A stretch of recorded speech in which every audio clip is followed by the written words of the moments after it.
Hey guys, let's get more news from Warriors, but first don't forget to subscribe to the channel and leave your like. Warriors Draymond Green goes off on Jusuf Nurkic after Suns swept by Timberwolves. The Golden State Warriors may not be in the NBA playoffs this year, but that doesn't mean Draymond Green doesn't have a rooting interest. Green, whose Warriors lost to the Sacramento Kings in the first round of the NBA's play-in tournament in the middle of April, was eagerly watching from home as his peers competed in the first round of the postseason. While Green has a lot of friends he's likely rooting on, he has also some, for lack of a better term, enemies. One of those non-friends is Phoenix Suns center Jusuf Nurkic, who had a year-long battle with Green this season. It all began back in late December when Green was ejected and then suspended indefinitely for smacking Nurkic in the face during a Warriors vs Suns matchup.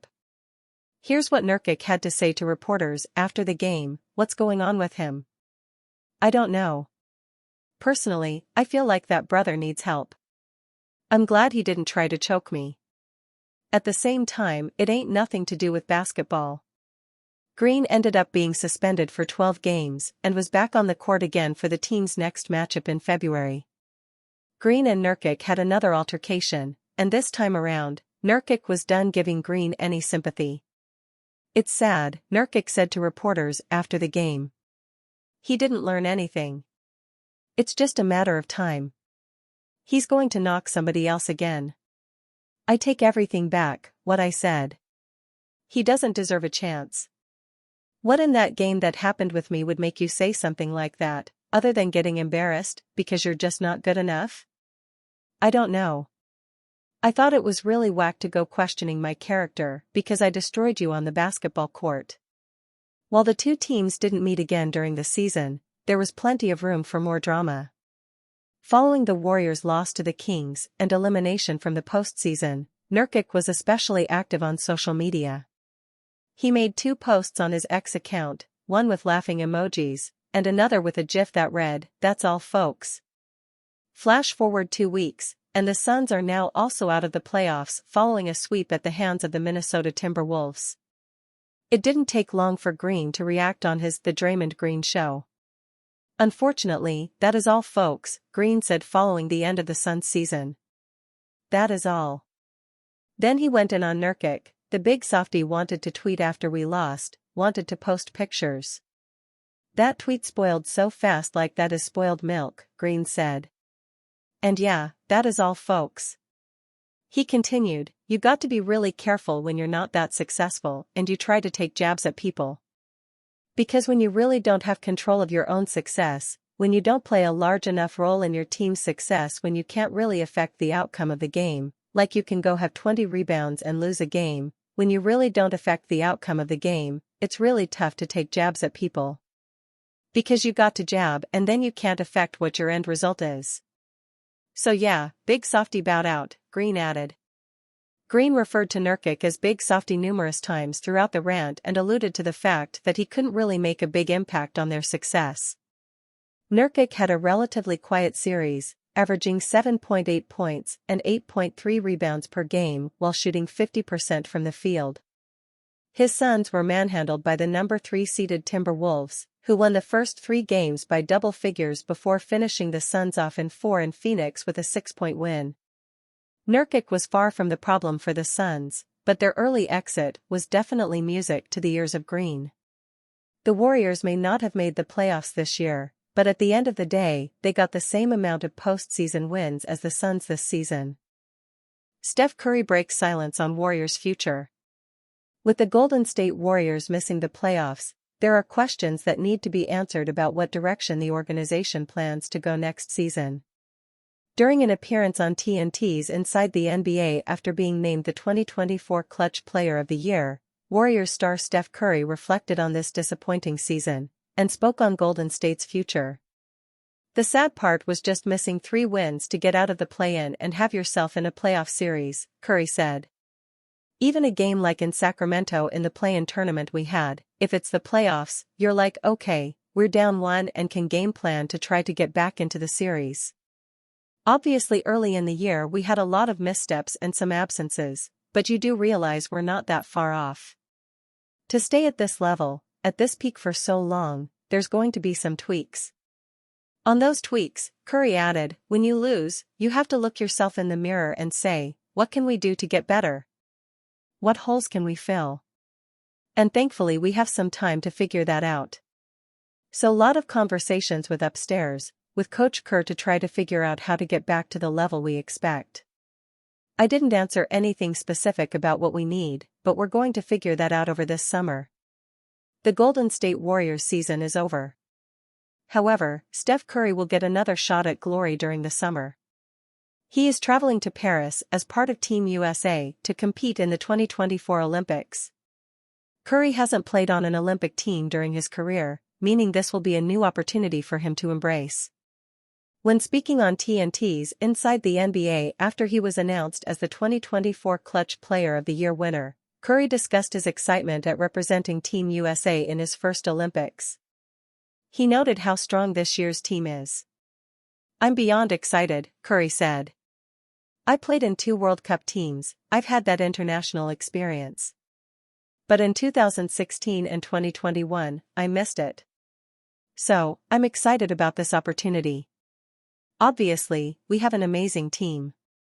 I know Coach Kerr and his approach. He has a great coaching staff beside him. Being in Paris and representing your country at the highest level, there is no greater experience. Curry has played in international competitions before. He was part of the Team USA squads that competed in the FIBA World Cup in 2016 and 2021. Nevertheless, an opportunity to become an Olympic gold medalist is likely something that is motivating the aging superstar. Dieter Kurtenbach, the time is right for Kevin Durant and the Warriors to reunite. Who helped whom? If you listen to the toxic discourse surrounding NBA basketball, you'd be led to believe that the Golden State Warriors were some scrub team saved by Kevin Durant joining them for the 2016-17 season. It sure seems that Durant needed the Warriors more than the Warriors needed him.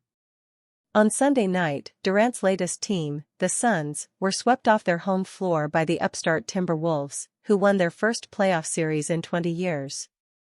Phoenix had gone all in on this season, putting together a big three with Durant, Devin Booker, and Bradley Beal. The Suns' issue? They overlooked that basketball is played with 5 people at a time. Also, that whole defense thing is pretty important. Going all in the Valley of the Sun resulted in a number 6 seed and 0 playoff wins. And things don't look like they will improve much going forward.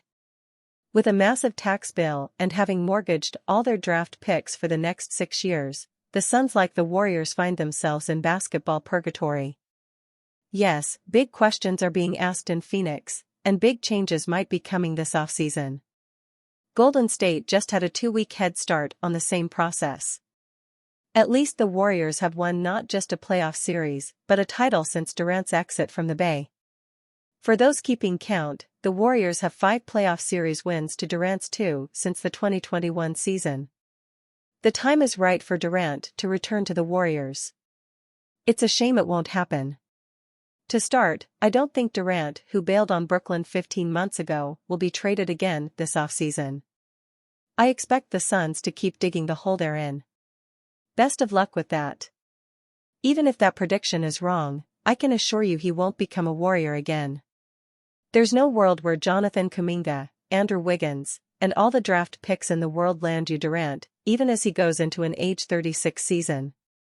And with both the Suns and Warriors looking down the barrel at futures of mediocrity at best and with a reunion far-fetched at best, I think it's fair to look back on the Durant-Dubs marriage and relitigate the divorce terms. You'll have to forgive me for living in the past, the future is too bleak. I'm also, idiotically, following the lead of Inside the NBA and the social media space. So again, I ask, who received the most benefit in the Warriors-Durant pairing? Adding a wing who can score at all 3 levels like few others in league history and defend at a high level. 2. Turned the juggernaut Warriors, who had won 73 regular season games the season before, into back-to-back surefire champions, league runners, and arguably a team above reproach in NBA history. So much is still made of the alleged texts Draymond Green made to Durant following the Warriors' loss in the 2016 NBA Finals. The hysterical tall tale, no, Green wasn't crying on FaceTime from the Oracle Arena parking lot, set the narrative for the relationship. But clearly, there's something more to winning than simply assembling superstar players and rolling a ball onto the court. Yes, even if you have a preponderance of talent like the Durant-era Warriors. Durant's Brooklyn Nets had a big three with James Harden and Kyrie Irving. That team won a single playoff series and was swept out in the first round in 2022. The Suns tried the same formula, to the same result: one playoff series win and now a sweep. The 2017 Warriors might be the greatest basketball team ever assembled, but the 2018 edition went 7 games with the Rockets in the Western Conference Finals, and the 2019 team lost the NBA Finals, sans Durant, in 6 games. While most of the adversity the Durant-era Warriors faced was in-house and media-driven, they handled the punches from competitors well.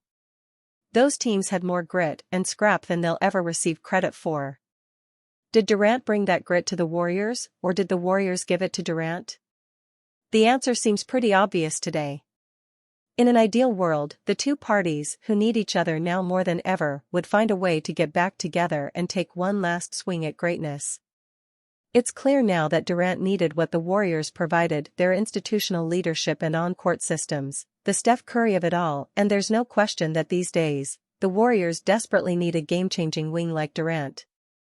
It's a shame we don't live in anything close to an ideal world. And you fan, what do you think of the Kevin Durant situation? Leave your opinion in the comments.